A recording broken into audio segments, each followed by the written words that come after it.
सतगुरु कर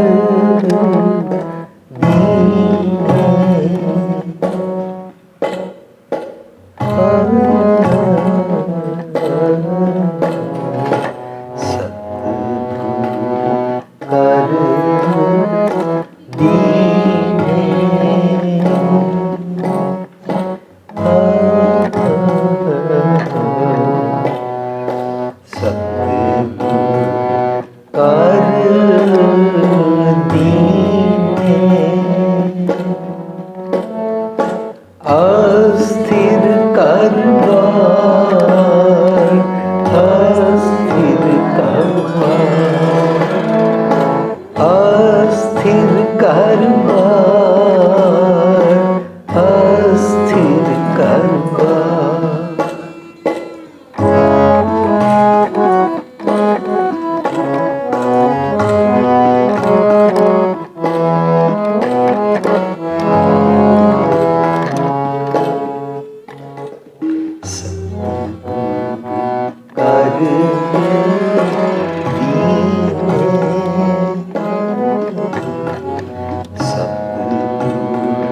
कर दीने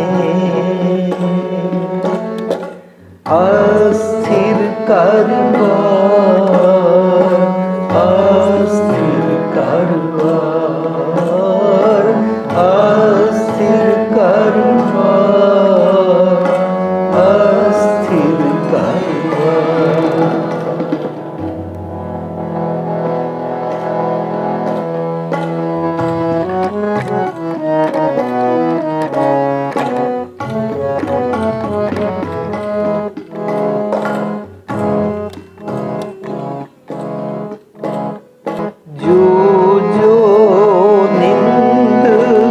करे इन ग्रहण की,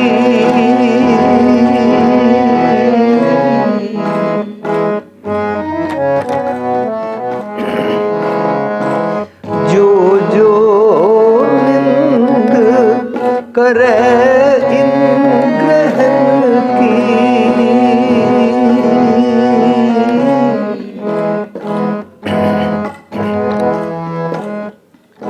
तिस आगे ही मारे करता, तिस आगे ही मारे करता। सतगुरु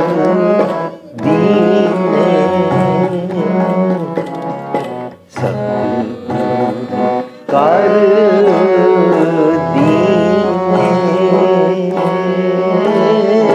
अस्थिर करवार, अस्थिर करवार, अस्थिर करवार, अस्थिर करवार।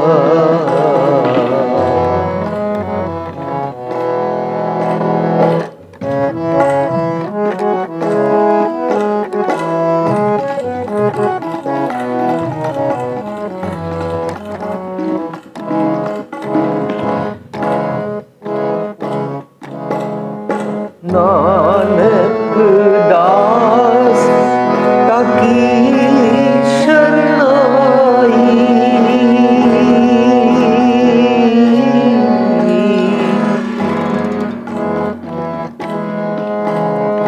नानक दास ताकी शरणाई,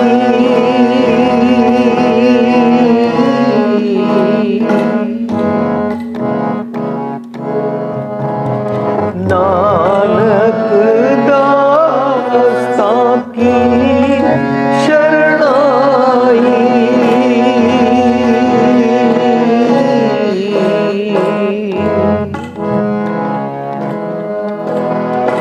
जाको शब्द अखंड अपार, जाको शब्द अखंड अपार। सतगुरु कर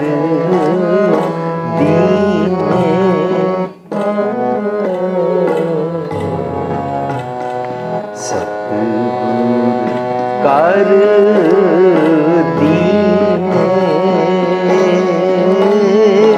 अस्थिर कर बार, अस्थिर कर बार, अस्थिर कर बार, अस्थिर कर बार, सतदूर कर दीने,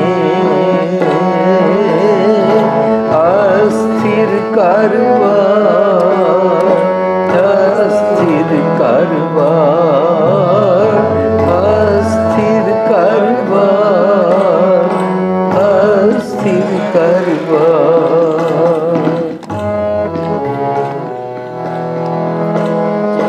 जो जो निंद करे इन ग्रहण की,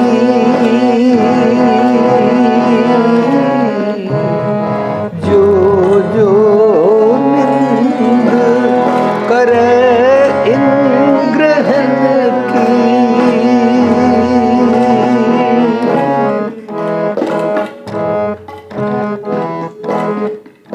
तिस आगे ही मारे करता, तिस आगे ही मारे करता, नानक दास ताकी शरणाई,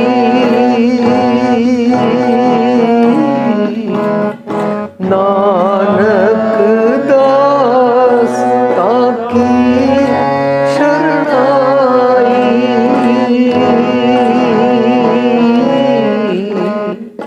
जाको शब्द अखंड अपार, जाको शब्द अखंड अपार,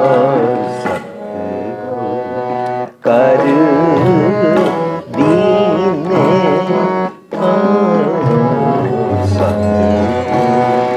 कर दीने, अस्थिर कर बार, अस्थिर कर बार, अस्थिर कर बार, अस्थिर कर बार, अस्थिर कर बार, अस्थिर कर बार। प्यारी साध संगत जी,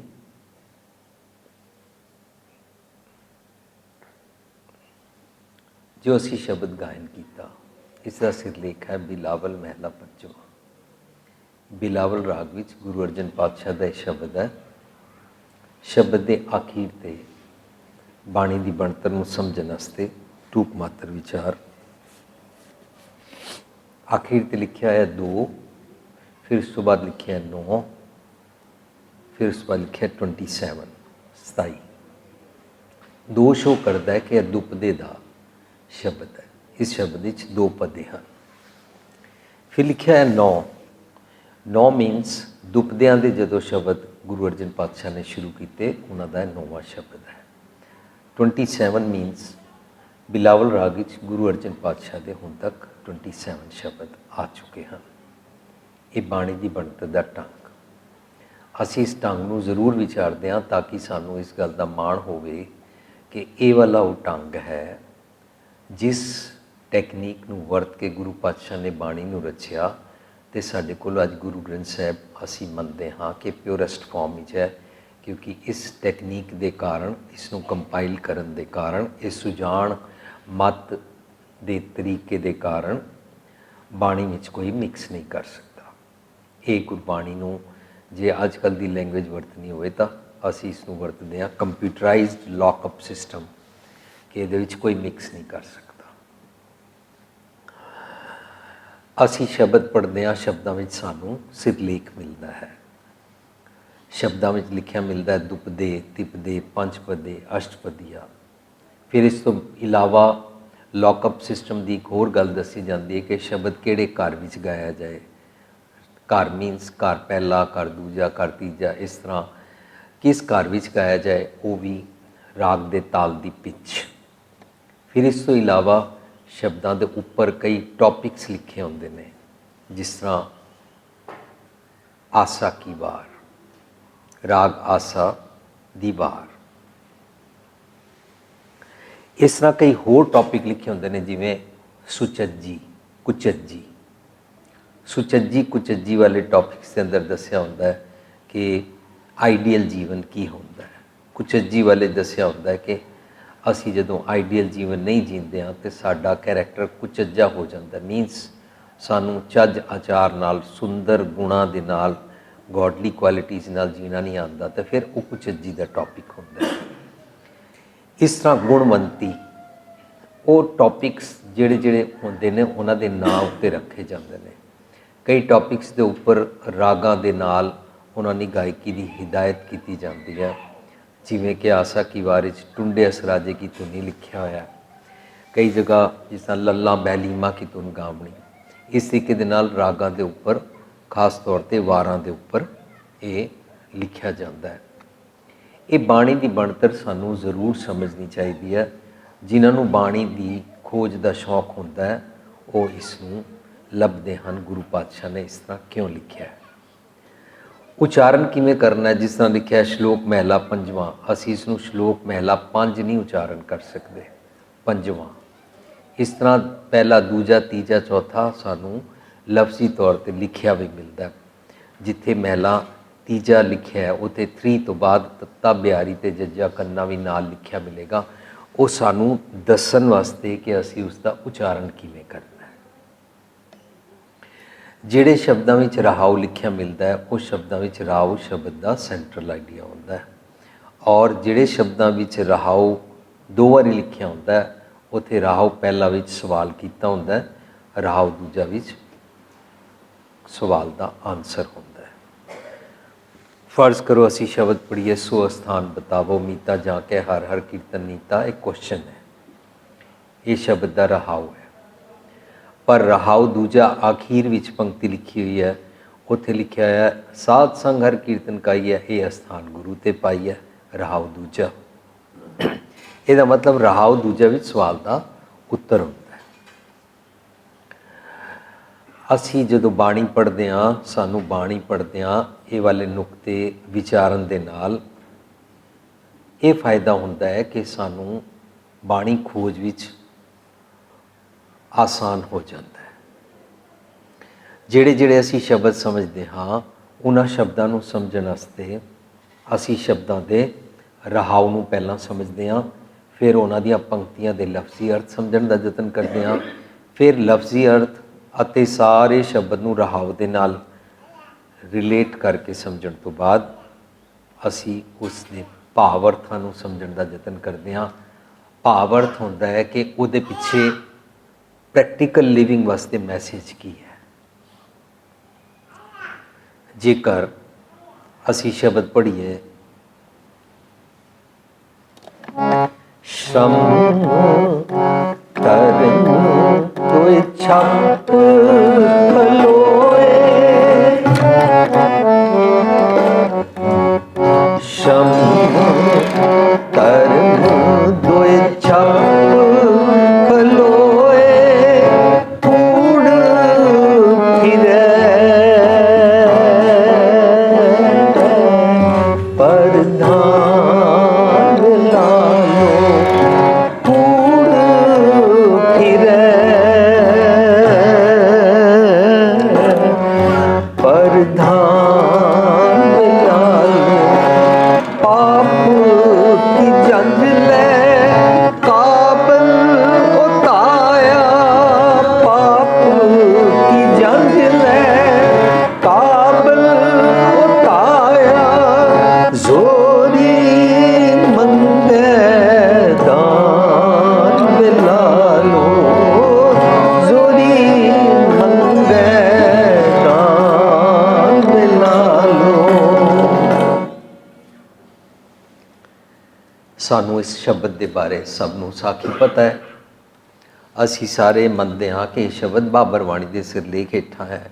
ਗੁਰੂ ਨਾਨਕ ਸਾਹਿਬ ਲਾਲੋ ਨੂੰ ਕਹਿ ਰਹੇ ਨੇ ਇਹ ਤੇ ਸ਼ਬਦ ਦੇ ਹੋ ਗਏ ਹਿਸਟੋਰੀਕਲ ਅਰਥ, ਫਿਰ ਉਹਦੇ ਹੋ ਗਏ ਲਫ਼ਜ਼ੀ ਅਰਥ।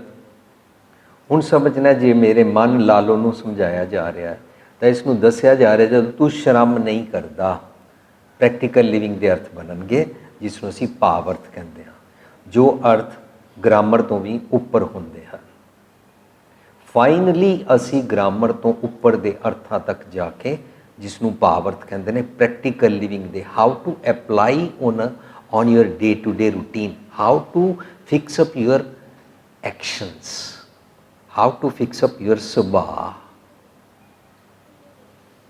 ਸ਼ਰਮ ਧਰਮ, ਸ਼ਰਮ ਮੀਨਸ ਜਦੋਂ ਤੂੰ ਮਿਹਨਤ ਨਹੀਂ ਕਰਦਾ, ਸੱਚ ਸੁਣਦਾ ਹੈ ਪਰ ਪ੍ਰੈਕਟੀਕਲ ਲਿਵਿੰਗ ਵਾਸਤੇ ਕੋਈ ਐਫਰਟ ਨਹੀਂ ਕਰਦਾ। ਧਰਮ ਜੋ ਇਨਸਾਨੀਅਤ ਦਾ ਨਿਰਮਲ ਕਰਮ ਦਾ ਤੈਨੂੰ ਸੁਨੇਹਾ ਦਿੱਤਾ ਗਿਆ, ਉਹ ਤੇਰੇ ਤੋਂ ਪੰਖ ਲਗਾ ਕੇ ਉੱਡ ਜਾਂਦਾ ਹੈ। ਸ਼ਰਮ ਧਰਮ ਦੋਏ ਛੱਪ ਖਲੋਏ, ਉਹ ਫੇਡ ਹੋ ਗਏ ਤੇਰੇ ਜੀਵਨ ਤੋਂ। ਨਾ ਤੂੰ ਸੱਚ ਸਿੱਖਦਾ, ਨਾ ਤੂੰ ਸੱਚ ਸੁਣਦਾ, ਅਤੇ ਨਾ ਤੂੰ ਸੱਚ ਜੇਕਰ ਸੁਣ ਵੀ ਲਵੇਂ ਉਹਦੇ 'ਤੇ ਪ੍ਰੈਕਟੀਕਲ ਤੂੰ ਨਹੀਂ ਹੁੰਦਾ। ਸ਼ਰਮ ਧਰਮ ਦੋਏ ਛੱਪ ਖਲੋਏ, ਫਿਰ ਕੀ ਹੁੰਦਾ? ਸਾਰੇ ਤੇਰੇ ਥਾਟ ਪ੍ਰੋਸੈਸ ਉੱਤੇ ਕੂੜ ਪ੍ਰਦਾਨ ਹੋ ਜਾਂਦਾ ਹੈ। ਮੀਨਸ ਯੂ ਆਰ ਮੈਨੂਵਰਡ ਬਾਈ ਕੂੜੇ ਖਿਆਲ, ਮੰਦੇ ਖਿਆਲ। ਉਹਨਾਂ ਨੂੰ ਜਮਾਂ ਦੀ ਬੁੱਧੀ ਅਸੀਂ ਬਾਰ-ਬਾਰ ਸਿੰਪਲ ਲੈਂਗੁਏਜ ਡੀਮਨ ਥਾਟਸ ਕਹਿੰਦੇ ਹਾਂ। ਹੋਰ ਆਸਾਨ ਕਰਨਾ ਹੋਏ ਤੇ ਵਾਈਸਿਸ ਕਹਿੰਦੇ ਹਾਂ। ਵਾਈਸਿਸ ਦੇ ਨਾਲ ਮੇਰੇ ਬੈਡ ਐਕਸ਼ਨਸ ਹੁੰਦੇ ਨੇ, ਵਾਈਸਿਸ ਦੇ ਨਾਲ ਮੈਂ ਭੈੜੇ ਖਿਆਲਾਂ ਵਾਲੇ ਐਕਸ਼ਨਸ ਦੇ ਨਾਲ ਜਿਉਂਦਾ ਹਾਂ।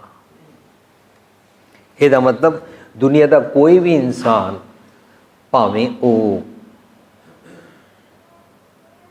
ਔਰੰਗਜ਼ੇਬ ਹੋਵੇ, ਭਾਵੇਂ ਉਹ ਜਹਾਂਗੀਰ ਹੋਵੇ, ਤੇ ਭਾਵੇਂ ਉਹ ਬਾਬਰ ਹੋਵੇ, ਉਸਨੇ ਜਦੋਂ ਵੀ ਆਪਣੇ ਬਾਰਬਰਿਕ ਐਕਸ਼ਨਸ ਕਰਨੇ ਹਨ ਤਾਂ ਉਹ ਐਕਸ਼ਨਸ ਕਰਨ ਵੇਲੇ ਸਾਫ਼ ਕਲੀਅਰ ਹੋਏਗਾ ਕਿ ਇਹਦੀ ਮੱਤ ਉੱਤੇ ਬਾਬਰ ਬਾਣੀ ਫਿਰ ਗਈ ਹੈ। ਬਾਬਰ ਬਾਣੀ ਫਿਰ ਜਾਣਾ ਮੀਨਸ ਕਰੂਐਲਿਟੀ ਦੇ ਐਕਸ਼ਨਸ ਕਰਨਾ।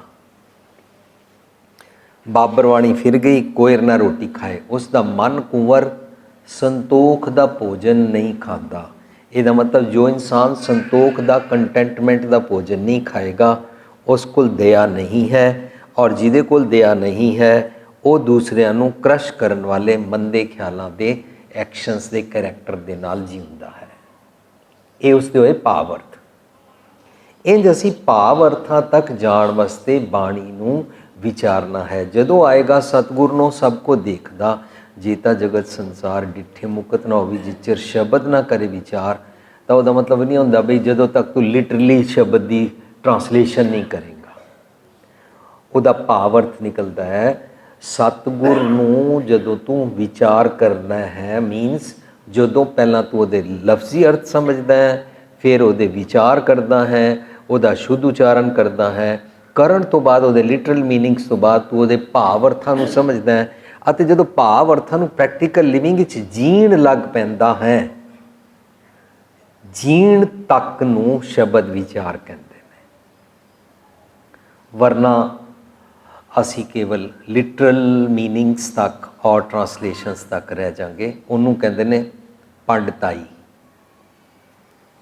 ਉਹ ਅਸੀਂ ਇੱਕ ਦੂਸਰੇ ਦੇ ਨਾਲ ਕੇਵਲ ਬਹਿਸ ਮੁਬਾਸਾ ਕਰਨ ਵਾਸਤੇ ਰੱਖਦੇ ਹਾਂ, ਜਾਂ ਆਪਣਾ ਗਿਆਨ ਦਿਖਾਉਣ ਵਾਸਤੇ ਰੱਖਦੇ ਹਾਂ, ਜਾਂ ਦੂਸਰੇ ਨੂੰ ਲੈਟ ਡਾਊਨ ਕਰਨ ਵਾਸਤੇ ਰੱਖਦੇ ਹਾਂ। ਸੋ ਸਾਨੂੰ ਵਿਚਾਰਨਾ ਹੈ ਕਿ ਸ਼ਬਦ ਵਿਚਾਰ ਦਾ ਮਤਲਬ ਵੀ ਕੇਵਲ ਟਰਾਂਸਲੇਸ਼ਨ ਨਹੀਂ ਹੈ, ਅਲਟੀਮੇਟਲੀ ਪ੍ਰੈਕਟੀਕਲ ਲਿਵਿੰਗ।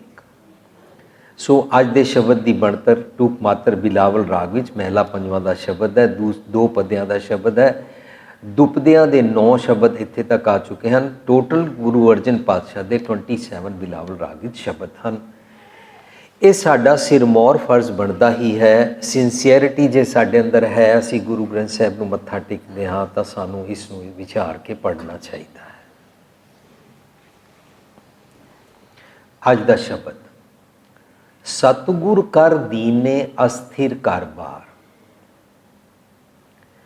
ਤੁਸੀਂ ਗੁਰੂ ਗ੍ਰੰਥ ਸਾਹਿਬ ਚੋਂ ਪੜ੍ਹੋਗੇ ਕਈ ਸ਼ਬਦਾਂ ਵਿੱਚ ਅਸਥਿਰ ਦਾ ਮਤਲਬ ਹੁੰਦਾ ਹੈ ਅਨਸਟੇਬਲ, ਜੋ ਟਿਕਿਆ ਹੋਇਆ ਨਹੀਂ। ਪਰ ਇਹ ਸ਼ਬਦ ਪੋਜ਼ਿਟਿਵ ਸੈਂਸ ਵਿੱਚ ਹੈ। ਇਸ ਸ਼ਬਦ ਵਿੱਚ ਅਸਥਿਰ ਦਾ ਮਤਲਬ ਹੈ ਸਟੇਬਲ। ਇਹਦਾ ਮਤਲਬ ਜਦੋਂ ਅਸੀਂ ਬਾਣੀ ਪੜ੍ਹਨੀ ਹੈ ਸਾਨੂੰ ਉਸ ਦੇ ਕੰਟੈਕਸਟ ਚੋਂ ਸਮਝਣਾ ਹੈ ਕਿ ਇਹ ਸ਼ਬਦ ਪੋਜ਼ਿਟਿਵ ਸੈਂਸ ਵਿੱਚ ਹੈ। ਮੇਰੇ ਸਤਿਗੁਰ ਨੇ ਮੇਰਾ ਘਰ-ਬਾਰ ਅਸਥਿਰ ਕਰ ਦਿੱਤਾ ਹੈ, ਮੀਨਸ ਸਟੇਬਲ ਕਰ ਦਿੱਤਾ ਹੈ। ਅਨਸਟੇਬਲ ਨਹੀਂ ਕੀਤਾ ਹੈ, ਸਟੇਬਲ ਕੀਤਾ ਹੈ। ਕਿਉਂਕਿ ਸਤਿਗੁਰ ਦੀ ਕੀ ਵਡਿਆਈ ਹੈ, ਮਾਈ ਮੈਂ ਧਨ ਪਾਇਓ ਹਰਨਾਮ, ਮਨ ਮੇਰੋ ਧਾਵਨ ਤੇ ਛੂਟਿਓ, ਕਰ ਬੈਠੋ ਵਿਸ਼ਰਾਮ। ਕੱਲ ਅਸੀਂ ਸ਼ਬਦ ਪੜ੍ਹਿਆ ਸੀ, ਥਿਰ ਕਰ ਬੈਸੋ ਹਰ ਜਨ ਪਿਆਰੇ, ਸਤਿਗੁਰ ਤੁਮਰੇ ਕਾਜ ਸਵਾਰੇ। ਕਾਜ ਕੀ ਸੀ? ਟਿਕ ਕੇ ਬੈਠ ਜਾ। ਟਿਕ ਕੇ ਬੈਠਣ ਵਾਸਤੇ ਨਿਰਭਉ ਹੋ ਜਾ। ਨਿਰਭਉ ਹੋਏ ਭਜੋ ਭਗਵਾਨ, ਸੱਚ ਦੀ ਸੰਗਤ ਕਰਿਆ ਕਰ।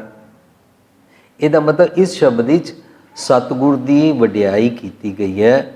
ਜੋ ਮਨ ਉੱਤੇ ਚੰਗੀ ਅਵਸਥਾ ਵਾਪਰ ਗਈ ਉਸ ਬਾਰੇ ਗੱਲ ਚੱਲ ਰਹੀ ਹੈ ਕਿ ਸਤਿਗੁਰ ਨੇ ਮੇਰੇ ਤੇ ਮਿਹਰ ਕੀਤੀ। ਸਤਿਗੁਰ ਕਰ ਦੀਨੇ ਅਸਥਿਰ ਕਰ ਬਾਰ। ਸਾਡੀ ਅਵਸਥਾ ਕੀ ਹੈ? ਕਬੂ ਜੀੜਾ ਊਪ ਚੜ੍ਹਤ ਹੈ, ਕਬੂ ਜਾਏ ਪਿਆਲੇ, ਲੋਭੀ ਜੀੜਾ ਥਿਰ ਨਾ ਰਹਿਤ ਹੈ, ਚਾਰੇ ਕੁੰਡਾ ਪਾਲੇ। ਸਾਡਾ ਅਸੀਂ ਇਸ ਤਰ੍ਹਾਂ ਡੋਲਦੇ ਰਹਿੰਦੇ ਹਾਂ, ਡੱਕੇ ਡੋਲੇ ਖਾਂਦੇ ਰਹਿੰਦੇ ਹਾਂ। ਅਸੀਂ ਸਟੇਬਲ ਨਹੀਂ ਹਾਂ। ਜਬ ਕਛ ਪਾਵਤ ਤਬ ਗਰਵ ਕਰਤ ਹੈ। ਜਦੋਂ ਮੇਰੇ ਕੋਲ ਕੁਛ ਆ ਜਾਏ ਤਾਂ ਮੈਂ ਉਸ ਦਾ ਹੰਕਾਰ ਕਰਦਾ ਹਾਂ। ਜਬ ਕਛ ਪਾਵਤ ਤਬ ਗਰਵ ਕਰਤ ਹੈ, ਮਾਇਆ ਗਈ ਤਾਂ ਰੋਵਨ ਲੱਗਤ ਹੈ। ਮੈਨੂੰ ਜੇ ਸੁੱਖ ਪ੍ਰਾਪਤ ਨੇ ਤਾਂ ਮੈਂ ਖੁਸ਼, ਜੇ ਮੈਨੂੰ ਮੇਰੇ ਜੀਵਨ ਵਿੱਚ ਕੋਈ ਸੋਗ ਦੁੱਖ ਆ ਜਾਏ ਤਾਂ ਮੈਂ ਅਪਸੈਟ। ਜੇ ਕੋਈ ਮੇਰਾ ਸਤਿਕਾਰ ਕਰੇ ਤਾਂ ਮੈਂ ਬੜਾ ਚੰਗਾ ਫੀਲ ਕਰਦਾ, ਜੇ ਕੋਈ ਮੇਰੀ ਇਨਸਲਟ ਕਰੇ ਤਾਂ ਮੈਂ ਡਿਸਟਰਬ ਹੋ ਜਾਂਦਾ। ਇਸ ਤਰੀਕੇ ਦੇ ਨਾਲ ਉਸਤਤ, ਨਿੰਦਾ, ਮਾਨ, ਅਪਮਾਨ, ਮੇਰੇ ਕਿਸਮ ਦੇ ਲੋਕੀ ਮਿਲਣ ਤਾਂ ਚੰਗਾ, ਮੇਰੇ ਕਿਸਮ ਦੇ ਨਾ ਮਿਲਣ, ਜਿਹੜੇ ਮੇਰੇ ਥਾਟ ਪ੍ਰੋਸੈਸ ਨਾਲ ਮੇਲ ਨਾ ਖਾਂਦੇ ਹੋਣ ਤਾਂ ਮੈਂ ਅਪਸੈਟ। ਇਹ ਸਾਰਾ ਸਾਡਾ ਅਨਸਟੇਬਿਲਿਟੀ ਵਾਲਾ ਸੁਭਾਅ। ਮਨੁੱਖ ਨੂੰ ਇਹ ਸਟੈਬਿਲਿਟੀ ਕਿਸ ਤਰ੍ਹਾਂ ਮਿਲਦੀ ਹੈ, ਅੱਜ ਦੇ ਸ਼ਬਦ ਦੇ ਵਿੱਚ ਗੁਰੂ ਪਾਤਸ਼ਾਹ ਸਾਨੂੰ ਸਮਝਾਉਂਦੇ ਨੇ। ਇਹ ਇਸ ਦੇ ਭਾਵ ਅਰਥਾਂ ਦਾ ਅੱਜ ਦਾ ਐਸੈਂਸ। ਗੁਰੂ ਪਾਤਸ਼ਾਹ ਕਹਿੰਦੇ ਨੇ, ਜਦੋਂ ਤੱਕ ਤੂੰ ਕੂੜ ਨਾਲ ਰਹਿੰਦਾ ਹੈ, ਮੰਦੇ ਖਿਆਲਾਂ ਨਾਲ ਰਹਿੰਦਾ ਹੈ, ਤੂੰ ਅਨਸਟੇਬਲ ਰਹਿੰਦਾ ਹੈ, ਸਮਝਦਾ ਆਪਣੇ ਆਪ ਨੂੰ ਸੁਖੀ ਹੈ।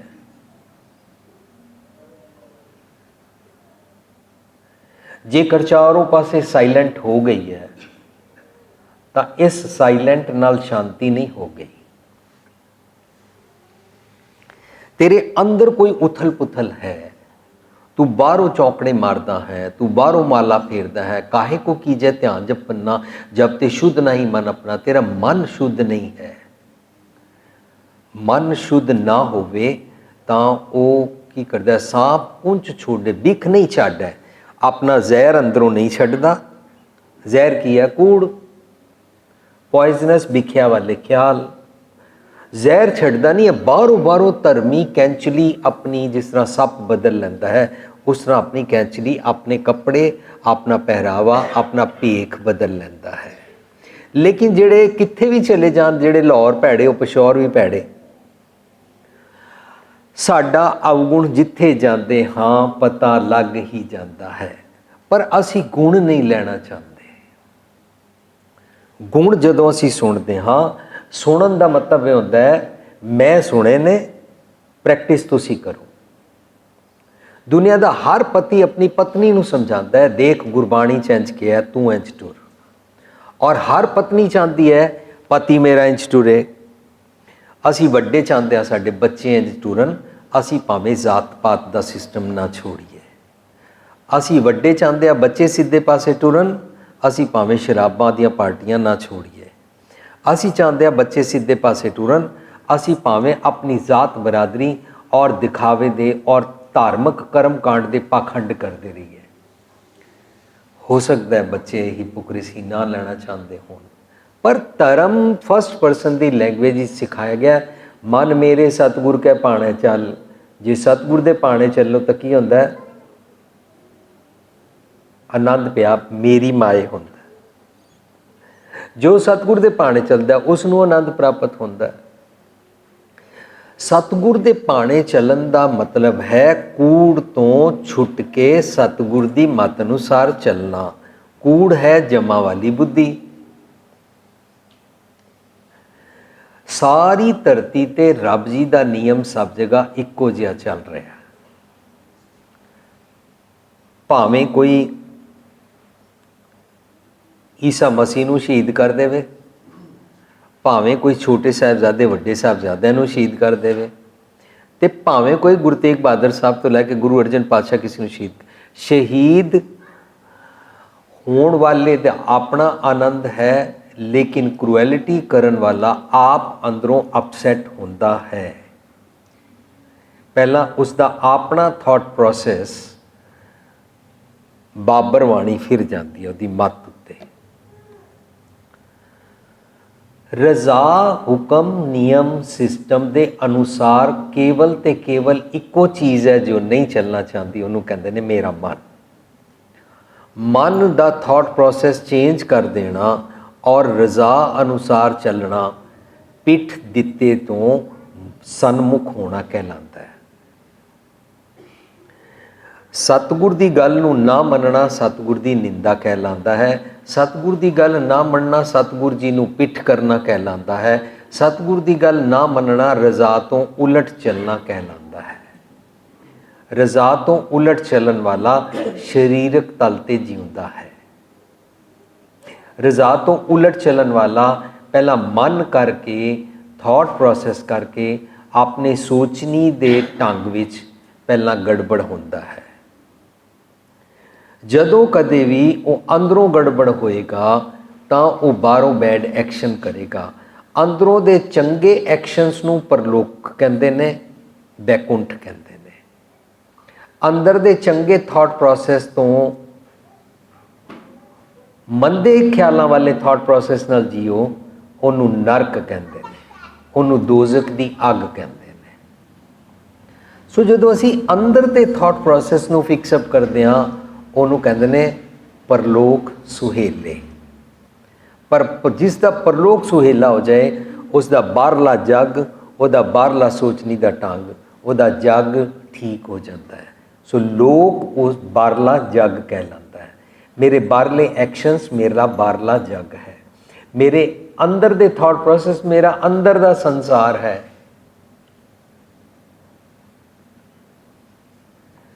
लोक सुखी ये परलोक सुहेले दा भाव जिसने अंदरों थॉट प्रोसैस ठीक कीता उसका बाहरों लोक सुखी हो जाता है। जिसने अंदरला थॉट प्रोसैस ठीक नहीं कीता उदा परलोक गवायो। जिसका परलोक गवायो कर दियो, जिहड़ा सच दा संग छोड़ देवे उसका लोक सुखी नहीं होता, उदा लोक गयो, उदा बाहरला एक्शन माड़ा ही होएगा। बाहरला एक्शन साध संगत जी असी सिर्फ मनुखा नाल ही नहीं करते हाँ। कोई भी मनुख ना होवे, पहली गल तो सानू एक देश की दूसरे देश नाल नफरत होती है। फिर उस तो इलावा एक स्टेट की दूसरे स्टेट वाले नाल नफरत होती है। फिर इस तो इलावा एक कलोनी वालों के दूजे कलोनी वालों नाल नफरत होती है। फिर इस तो इलावा एक कौम की दूसरी कौम नाल नफरत होती है। आस्ता आस्ता मनुख एक बोली वालों की दूसरे बोली वालों नाल नफरत होती है। ऐ मनुख ने अपने अपने रब, अपने अपने धार्मिक स्थान, अपने अपने धार्मिक चिन्ह वंडे हुए ने, पर एक रब नाल नहीं जुड़े। इस करके एक रब, एक खुदा, एक वाहिगुरू हर किसी के अंदर नहीं देख सकते ने। तो अंदर का थॉट प्रोसैस वक होया तो फिर एक मजहब वाले, इको बोली वाले मनुख आपस में जुड़ के नहीं बैठते ने। क्यों? क्योंकि उन्होंने अंदर का थॉट प्रोसैस सतगुर अनुसार नहीं है। जो उन्होंने अंदर का थॉट प्रोसैस सतगुर अनुसार नहीं है वो अनस्टेबल हो जाते हैं। पर मनुख सिर्फ मनुखा करके अनस्टेबल नहीं होता। कई लोग अपने सिर्फ घर के अंदर रहंदे हुए अपने सके भरा नाल लड़ पैंदे ने, पर किसी का भरा भी ना होवे तो कई अपने अहंकार जगत जलिया अपने आप ही डिस्टर्ब रहंदे ने। वो चाहते ने सारी दुनिया मेरे मुताबिक चलिया करे। पल पल उन्होंने थां थां ते इस तरह नज़र आता है सब कुछ मेरे मुताबिक नहीं हो रहा। पत्नी तां ही खुश रहती है जे पति उहदे कहे मुताबिक भौं भौं ना करे, म्याऊ म्याऊ करे। बच्चे भी तां खुश रहते हैं जे माँ प्यो उन्होंने नौकर चाकर बन जान। पति भी तां खुश रहता है जे पत्नी उहदे आखे हेठा रवे।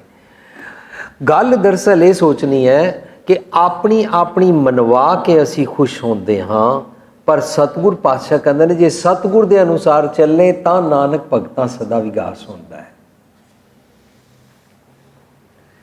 सतगुर दी रजा नियम हुक्म पाना जपजी साहब की पहली पौड़ी विच असी विचारी जा रहे हाँ। किस तरह मेरी कूड़ तो छुट्टी हो सकती है, कूड़ तो छुटकारा हो सकता है।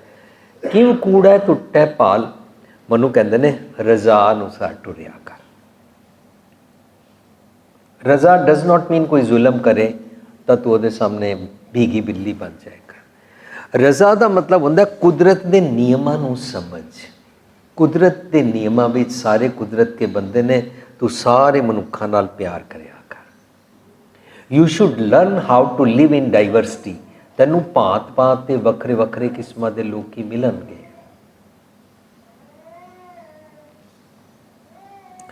तेरे एटीट्यूड विच फर्क है, तू केवल अपने किस्म के लोगों को पसंद करता है। तेनू भांत भांत के लोगों में रहना आ जाए, सबनों प्यार करना आ जाए, सबनों जफ्फी पानी आ जाए, विच दुनिया सेव कमाई है तो दरगाह बैसन पाई है। असी जो गुरुद्वारे लंगर करते हैं, वो लंगर करने की प्रैक्टिस है ही मैनू ये पावर सिखाती है कि लंगर विच जो मर्जी अमीर गरीब गोरा काल किसी मर्जी मजहब का, किसी मर्जी स्टेटस का, जिस मर्जी जेंडर का आवे, मैं उसनों प्यार कर सकां। और सतनाम वाहिगुरू करते असी दाला प्रशादा वरतांदे हाँ। कितना साडा कोमल अते कितना स्पिरिचुअल पक्ष है। सीखते हाँ रजा अनुसार टुरना। सारे गुरुद्वारे आके बैठ जाते हैं, ये नहीं कि इत्थे सिर्फ जट आके बैठणगे या पापे आके बैठणगे या रामगढ़िए आके बैठणगे। कोई भी धड़े वाला नहीं होता, सारे आके बैठ जाते हैं। हिंदू मुसलमान भी आके बैठ जाते हैं, सतगुर की गल सुनन आते हैं। ये सारे रजा के नियम के सिस्टम ने। पहला धार्मिक स्थानां ते केवल एक कोई 100 कार्ड पवित्र इंसान ही प्रसाद लिया सकता सी। 100 कार्ड फुलियां दा, 100 कार्ड बूंदी दा, 100 कार्ड लड्डू दा, 100 कार्ड जो मर्जी रख लो ना। गुरु पातशाह कहते ने सारे कुदरत के बंदे ने, तू ये बाहरली सुच पिट्टी च ना पै, तू सारियां दे विचकार रब वेख्या कर। इस करके असीं गुरुद्वारे विच सारियां नूं बिना वितकरे तो कड़ा प्रसाद वरतांदे हां। कड़ा प्रसाद भगती मीनस सारे मनुखां नाल कोई वितकरा नहीं दा ढंग है। असीं इस तरह नहीं करदे कि प्रसाद वरता रहे तो विचों किसी नूं ना दईए, इंज नहीं करते। जो मर्जी आके प्रसाद लै सकता, जो मर्जी आके बैठ के सतगुर की गल सुन सकता है। ए छोटे छोटे जात पात नहीं करते हैं, एक नियम नूं समझते जी ये रजा दे नियम ने। हुक्म रजाई चलना नानक लिखिया नाल, तेरे अंदर ये हुक्म रजाई का सिस्टम लिखिया होया है। सत रब जी तेरे अंदर वसते ने, रब जी का यह नियम सिस्टम तेरे अंदर, और ये बेअंत है। ये नहीं कि कोई 2 गुणा नाल जीविया करे तो कवे मैनू सारी सिक्खी पता लग गई, मैनू हुण कुछ करना नहीं है, मैं रब नूं पा लिया। Nobody can. अगम गोचरा तेरा अंत ना पाया, रब जी का अंत नहीं पाया जा सकता। इस करके बेअंत गुण लिया कर। बेअंत गुणा वास्ते रोज़ सीखण की बिरती बनाई रह। सिख उहिओ होंदा है जो सारी उम्र सीखण की बिरती बनाई रखता है। ये उसकी हंबलनैस होती है, ये उसकी निम्रता होती है। गुरसिखा की हर धूड़ दे हम पापी भी गत पाए, या जो दिसे गुरसिखड़ा तिस निम निम लागू पाए जियो। ਇਹਦਾ ਮਤਲਬ ਇਹ ਨਹੀਂ ਹੁੰਦਾ ਵੀ ਮੈਨੂੰ ਕੋਈ ਮਨੁੱਖ ਮਿਲੇ ਤਾਂ ਮੈਂ ਉਹਦੇ ਪੈਰ ਹੀ ਪੈਣਾ ਹੈ। ਜੋ ਦਿਸੈ ਗੁਰਸਿੱਖੜਾ ਮੀਨਸ ਮੈਨੂੰ ਗੁਰੂ ਦੀ ਸਿੱਖਿਆ ਦਾ ਜਿਹੜਾ ਜਿਹੜਾ ਚੰਗਾ ਚੰਗਾ ਸੁਨੇਹਾ ਮਿਲਦਾ ਹੈ। ਜੋ ਦਿਸੈ ਗੁਰਸਿੱਖੜਾ ਮੀਨਸ ਚੰਗਾ ਚੰਗਾ ਜਿਹੜਾ ਜਿਹੜਾ ਸੁਨੇਹਾ ਮੈਨੂੰ ਮਿਲੇ ਤਿਸ ਨਿਮ ਨਿਮ ਲਾਗੋਂ ਪਾਏ ਜਿਓ, ਮੈਂ ਉਹਨੂੰ ਨਮਰਤਾ ਨਾਲ ਹੰਬਲਨੈਸ ਨਾਲ ਫੋਲੋ ਕਰਨ ਵਾਸਤੇ ਤਿਆਰ ਹਾਂ। ਇਹ ਸਾਰੇ ਸ਼ਬਦ ਤਿਆਗੈ ਮਨ ਕੀ ਮਤੜੀ ਵਿਸਾਰੈ ਦੂਜਾ ਭਾਉ ਜਿਓ, ਮੈਂ ਆਪਣੀ ਮਨ ਕੀ ਮਤ ਤਿਆਗ ਦਿੰਦਾ ਹਾਂ। ਮੈਨੂੰ ਗੁਰੂ ਦੀ ਸਿੱਖਿਆ ਮਿਲਣੀ ਚਾਹੀਦੀ ਹੈ। ਜਿਸ ਨੂੰ ਗੁਰੂ ਦੀ ਸਿੱਖਿਆ ਮਿਲੇ ਔਰ ਉਹ ਉਸ 'ਤੇ ਟੁਰੇ, ਉਹਨੂੰ ਕਹਿੰਦੇ ਨੇ ਮੰਨੇ ਕੀ ਗਤ ਕਹੀ ਨਾ ਜਾਏ, ਜੇ ਕੋ ਕਹੈ ਪਿੱਛੇ ਪਛਤਾਏ। ਅਸੀਂ ਪਛਤਾਏ ਦੇ ਅਰਥ ਸਮਝੇ ਸਨ ਕਿ ਪਛ ਦੇ ਛੱਛੇ ਨੂੰ ਔਂਕੜ ਹੈ ਔਰ ਇਹ ਰਿਗਰੈਟ ਬਾਰੇ ਨਹੀਂ ਹੈ ਕਿ ਪਛਤਾਣਾ ਪੈਂਦਾ। ਮੰਨੇ ਕੀ ਗਤ ਕਹੀ ਨਾ ਜਾਏ, ਜੋ ਸੱਚ ਨੂੰ ਸੁਣ ਕੇ ਮੰਨ ਲੈਂਦਾ ਔਰ ਪ੍ਰੈਕਟੀਕਲ ਕਰਦਾ ਹੈ ਉਸ ਦੀ ਗਤੀ ਨਹੀਂ ਕਹੀ ਜਾ ਸਕਦੀ। ਪਰ ਜਿਸ ਨੂੰ ਵੀ ਸੱਚ ਸੁਣਨਾ ਹੈ ਔਰ ਜਦੋਂ ਉਸ ਨੂੰ ਸੱਚ ਪਤਾ ਲੱਗਦਾ ਹੈ ਉਸ ਨੂੰ ਵਿਰਲਾ ਮਨ ਕਹਿੰਦੇ ਨੇ, ਵਿਰਲਾ ਬਣਨ ਵਾਲੇ ਦੀ ਜਾਚਨਾ ਦੀ ਤਾਂਘ ਕਹਿੰਦੇ ਨੇ। ਜਦੋਂ ਉਹ ਸੱਚ ਸੁਣਦਾ ਹੈ ਤਾਂ ਜੇ ਕੋ ਕਹੈ, ਉਹਨੂੰ ਜਦੋਂ ਵੀ ਕੋਈ ਸੱਚ ਦੱਸੇ, ਪਿੱਛੇ ਪਿੱਛੇ ਮੀਨਸ ਆਫਟਰਵਰਡਸ, ਸੁਣਨੇ ਕੇ ਬਾਅਦ, ਸੁਣਨ ਤੋਂ ਬਾਅਦ, ਪਛ ਫੋਲੋ ਕਰਦਾ ਹੈ। ਤਾਏ ਤਾਏ ਮੀਨਸ ਤਪ ਕੇ, ਬਰਨਿੰਗ ਡਿਜ਼ਾਇਰ ਦੇ ਨਾਲ, ਅੰਦਰ ਪੈਸ਼ਨ ਹੁੰਦਾ, ਪੈਸ਼ਨੇਟ ਹੋ ਕੇ ਹੀ ਸੱਚ ਨੂੰ ਫੋਲੋ ਕੀਤਾ ਜਾਂਦਾ ਹੈ। ਉਹਨੂੰ ਕਹਿੰਦੇ ਨੇ ਜੋ ਤੋਂ ਪ੍ਰੇਮ ਖੇਲਣ ਕਾ ਚਾਹੋ, ਸਿਰ ਤਰਤਲੀ ਗਲੀ ਮੇਰੀ ਆਓ।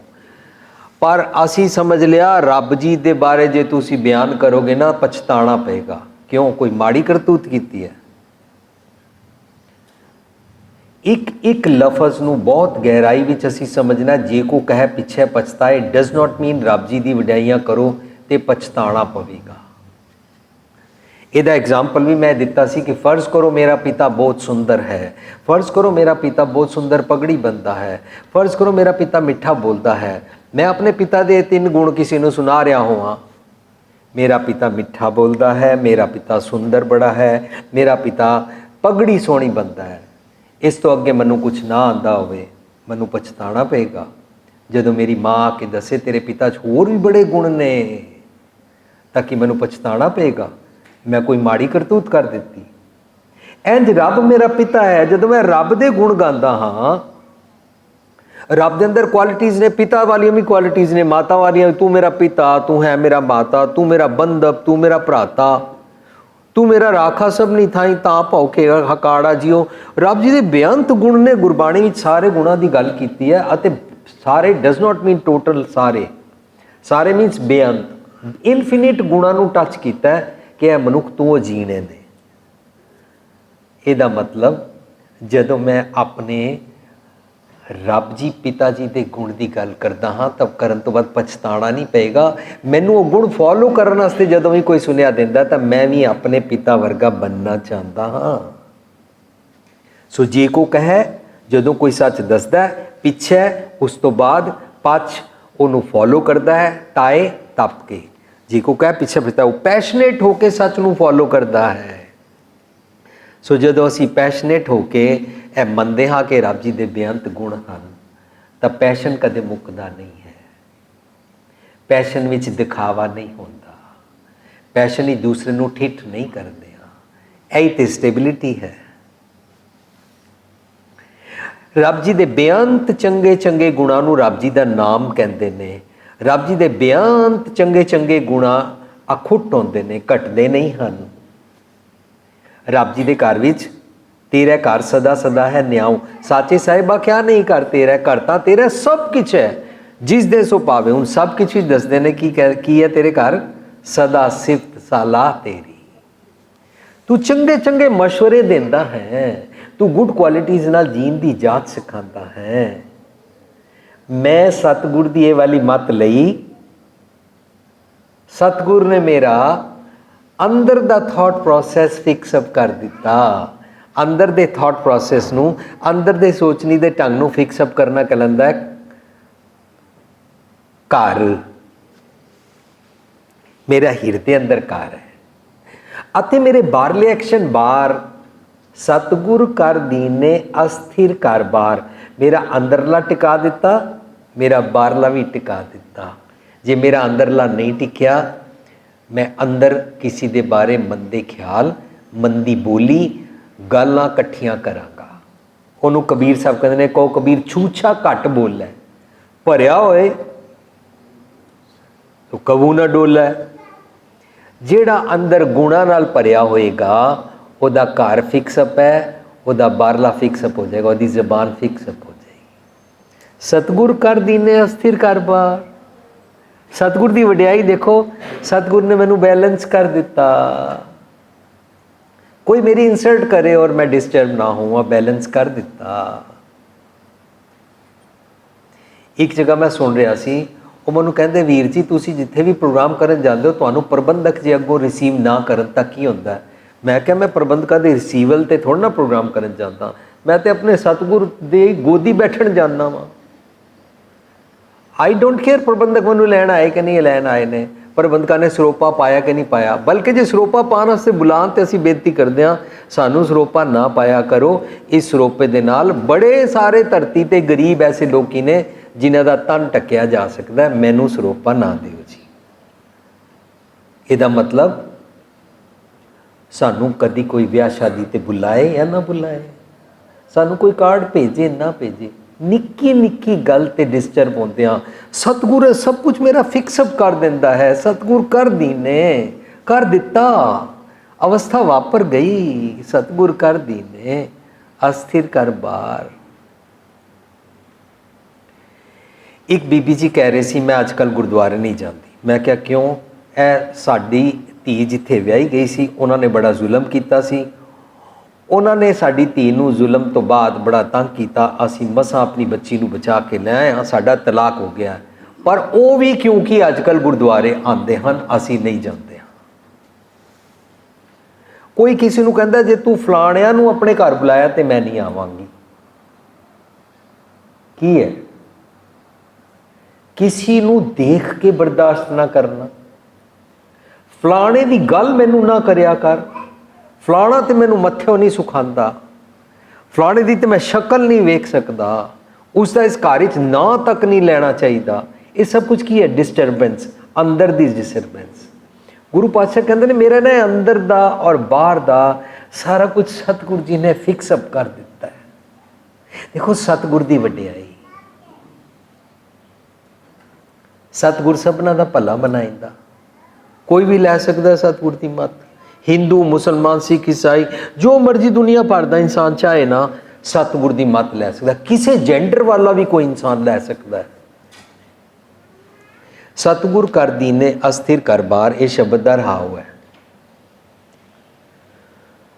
जो जो निंद करे इन ग्रहण की तिस आगे ही मारै करतार। इस शब्द विच करतार मेरा मन है।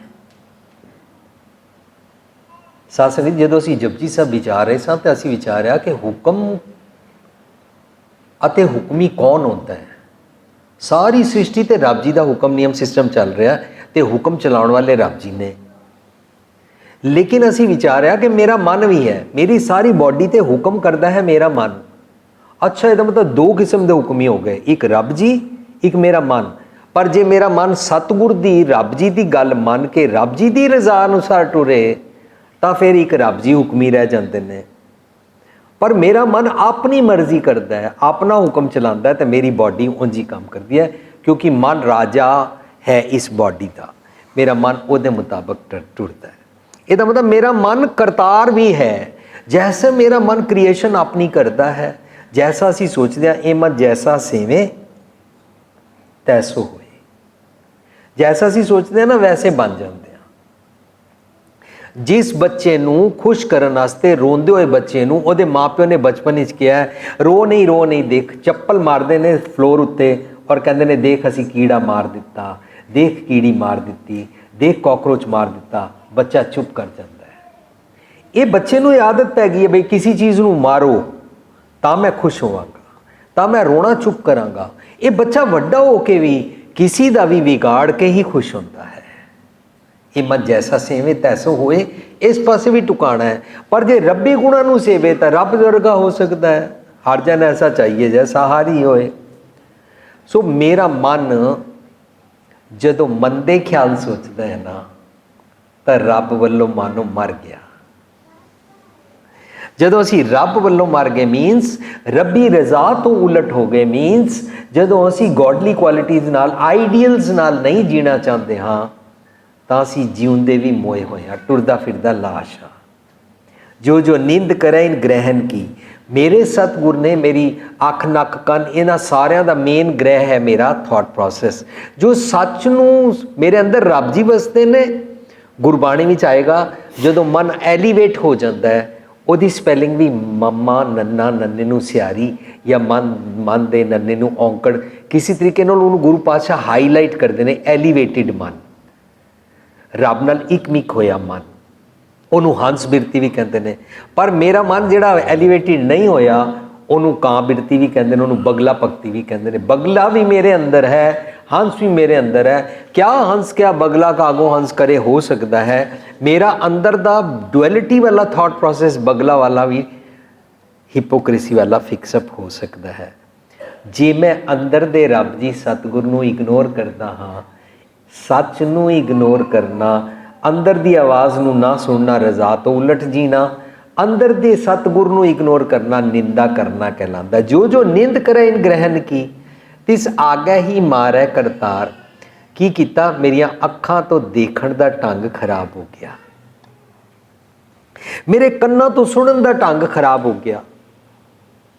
ਅਸੀਂ ਜਦੋਂ ਆਪਣੇ ਕਿਸਮ ਦੇ ਲੋਕਾਂ ਨਾਲ ਬੈਠ ਜਾਂਦੇ ਆ ਨਾ, ਜਿਹਦਾ ਥਾਟ ਪ੍ਰੋਸੈਸ ਮੇਰੇ ਨਾਲ ਮੇਲ ਨਹੀਂ ਖਾਂਦਾ, ਜਿਹਦੇ ਐਕਸ਼ਨ ਮੇਰੇ ਨਾਲ ਮੇਲ ਨਹੀਂ ਖਾਂਦੇ, ਜੋ ਮੇਰੀ ਸੋਚ ਦੇ ਮੁਤਾਬਕ ਨਹੀਂ ਹੈ, ਅਸੀਂ ਉਹਨਾਂ ਦੀ ਨਿੰਦਾ ਕਰਦੇ ਹਾਂ। ਮੇਰੇ ਕੰਨ ਵੀ ਖਰਾਬ ਹੋ ਗਏ, ਮੇਰੀ ਜੀਭ ਵੀ ਖਰਾਬ ਹੋ ਗਈ। ਅਸੀਂ ਸੋਚਦੇ ਹਾਂ ਅਸੀਂ ਚਾਰ ਮਾਵਾਂ ਧੀਆਂ ਸ਼ੀਰਾ ਰਿੱਧਾ ਮਿੱਠਾ ਪਾਈ ਮਿੱਠਾ, ਆਪਣੇ ਕਿਸਮ ਦੇ ਲੋਕਾਂ ਨਾਲ ਬੈਠ ਕੇ ਮਿੱਠਾ ਮਿੱਠਾ ਕਹੀ ਜਾਂਦੇ ਹਾਂ, ਪਰ ਦੂਸਰਿਆਂ ਦੇ ਬਾਰੇ ਮੇਰੀ ਜ਼ਬਾਨ ਅਤੇ ਮੇਰੇ ਕੰਨ ਖਰਾਬ ਹੋ ਗਏ। ਮੈਂ ਜਦੋਂ ਬੈਠਾ, ਜਿੱਥੇ ਬੈਠਾ, ਮੈਂ ਸਤਿਗੁਰ ਦੀ ਮੱਤ ਲੈਣ ਦੀ ਗੱਲ ਕਰਾਂ, ਮੈਂ ਜਿੱਥੇ ਬੈਠਾ ਉੱਥੇ ਮੈਂ ਗੁਣ ਲਵਾਂ, ਤਾਂ ਮੇਰਾ ਜੀਵਨ ਅੰਦਰੋਂ ਤੇ ਬਾਹਰੋਂ ਠੀਕ ਹੋਣਾ ਸ਼ੁਰੂ ਹੋਏਗਾ। ਇੱਕ ਇੱਕ ਰੋਮ ਰੋਮ ਅੰਗ ਅੰਗ ਉੱਤੇ ਜੰਮ ਜਦੋਂ ਸਤਾਏ, ਉਹਨੂੰ ਕਹਿੰਦੇ ਨੇ ਦਵਾਰਕਾ ਨਗਰੀ ਉੱਤੇ ਮਗੋਲ ਦਾ ਅਟੈਕ ਹੋ ਗਿਆ। ਜਿਵੇਂ ਅਸੀਂ ਪਹਿਲਾਂ ਪੜ੍ਹਿਆ, ਸ਼ਰਮ ਧਰਮ ਤੋਂ ਛੱਪ ਖੁੱਲੇ, ਕੂੜ ਫਿਰੇ ਪ੍ਰਧਾਨ ਵੇ ਲਾ ਲਓ, ਪਾਪ ਕੀ ਜੰਜ ਲੈ ਕਾਬਲ ਉਹ ਤਾਇਆ, ਕਾਬਲ ਉਹ ਫੁੱਲੀ ਇਕਵਿਪਡ ਮੰਦੇ ਖਿਆਲ ਲੈ ਕੇ ਆਂਦਾ, ਜ਼ੋਰੀ ਮੰਗੇ ਦਾਨ ਵੇ ਲਾ ਲਓ। ਮੇਰੇ ਕੋਲ ਚੰਗੇ ਚੰਗੇ ਖਿਆਲ ਜ਼ਬਰਦਸਤੀ ਮੰਗਦਾ ਹੈ। ਜਿਵੇਂ ਵਿਆਹ ਤੇ ਮੁੰਡੇ ਵਾਲੇ ਆਣ ਔਰ ਕੁੜੀ ਵਾਲਿਆਂ ਨੂੰ ਕਹਿਣ ਸਾਨੂੰ ਸੋਨਾ ਦੇ ਦਿਓ, ਕੈਸ਼ ਦੇ ਦਿਓ, ਇਹ ਦੇ ਦਿਓ, ਉਹ ਦੇ ਦਿਓ, ਉਹ ਜ਼ਬਰਦਸਤੀ ਹੈ, ਵੈਲਿਊਏਬਲ ਚੀਜ਼ਾਂ ਮੰਗਦੇ ਨੇ। ਜੰਮ ਜਦੋਂ ਮੇਰੇ ਤੇ ਅਟੈਕ ਕਰਦਾ ਹੈ, ਉਹ ਮੇਰੇ ਕੋਲ ਸਹਿਜ ਸੰਤੋਖ ਸਬਰ ਵਾਲੇ ਚੰਗੇ ਚੰਗੇ ਖਿਆਲ, ਚੰਗੇ ਚੰਗੇ ਗੁਣ ਮੰਗਦਾ ਹੈ। ਅਸੀਂ ਛੇਤੀ ਨਾਲ ਆਪਣੀ ਮਿਠਾਸ ਦੀ ਬੋਲੀ ਛੱਡ ਦਿੰਦੇ ਹਾਂ। ਜੰਮ ਨੇ ਮੇਰਾ ਇਹ ਧਨ ਖੋਹ ਲਿਆ। ਜ਼ੋਰੀ ਮੰਗੇ ਦਾਨ ਵੇ ਲਾ ਲਓ, ਜ਼ਬਰਦਸਤੀ ਦਾਨ ਵਿੱਚ ਮੇਰੇ ਕੋਲੋਂ ਕੀ ਮੰਗਦਾ? ਆਪਣੇ ਚੰਗੇ ਖਿਆਲ ਛੱਡ ਦੇ, ਚੰਗੀਆਂ ਹੈਬਿਟਸ ਛੱਡ ਦੇ। ਅਸੀਂ ਛੱਡ ਹੀ ਦਿੰਦੇ ਹਾਂ। ਓਏ ਜੀ ਅਗਲਾ ਮਤਲਬ ਸਿਰ ਤੇ ਹੀ ਚੜ੍ਹਦਾ ਜਾਏ, ਫਿਰ ਮੈਂ ਵੀ ਉਹਨੂੰ 2 ਦੀਆਂ 4 ਸੁਣਾ ਦਿੰਦਾ ਹਾਂ ਨਾ। ਕਦੋਂ ਤੱਕ ਅਸੀਂ ਸਬਰ ਨਾਲ ਸੁਣਦੇ ਰਹੀਏ? ਅਸੀਂ ਇਸ ਤਰ੍ਹਾਂ ਕਰਦੇ ਹਾਂ ਔਰ ਛੇਤੀ ਨਾਲ ਆਪਣਾ ਸਬਰ ਸੰਤੋਖ ਛੱਡ ਦਿੰਦੇ ਹਾਂ।